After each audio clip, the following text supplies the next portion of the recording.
Russia tried the same thing, and we can't even bother to read a history book. They sent over a few guys too, thinking the same thing, and it didn't work. And we're following the same pattern. We have an immigration problem here. We have a gigantic immigration problem because of the visa system. What can you do?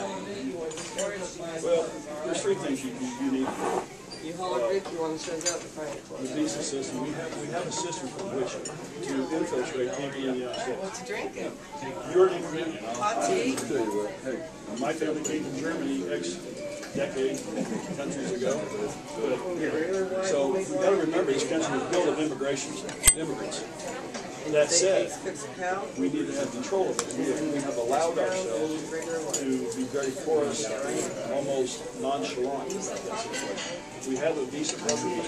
We should use it properly and let people come in controlled numbers that put something into the system instead of taking things. Now, but what are you going to do with 12, 13, 14 million people? As you can, you've got to do one of two things. If you find those people, you know what we do today? Turn those. We do nothing. We talk about it. We don't do it.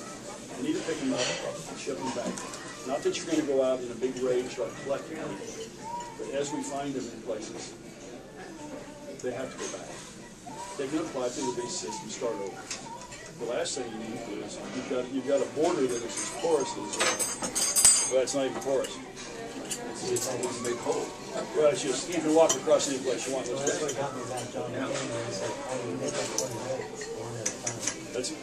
That's kind of what I'm referring to. But you do not go out on a witch hunt or a manhunt.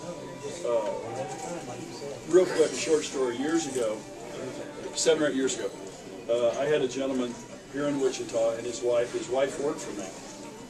He worked out of the Kansas City office in immigration. His standing policy at this time, the only time he went out, and he covered all of Kansas, all of western Kansas. At one time they found in Garden City, Kansas, a pickup truck with a camper on the back, and I don't know, they had 8,000 people in there. I mean, they were falling out the side. They got stopped for no taillight. They called, I can't remember his name, anyway, they called him in Wichita and told him that they had, 10 guys lined up along the road, all illegal, yada, yada, yada. And the guy said, that's fine, put them back, give them a ticket for no taillight, put them back in the truck and send them. And he was telling me a story, and I said, excuse me.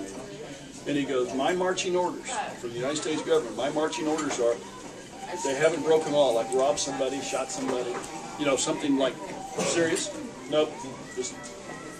And he was so excited because he would have had to fill out paperwork on each individual, which would have taken him, I don't know, a day. And so he was all excited because his orders were just to send them. So down the road they went. That happens every day.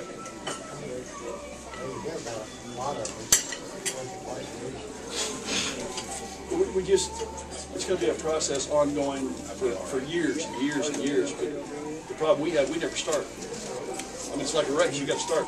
We don't ever bother to start. So first things first. Plus, on the border, we have built a wall that does work.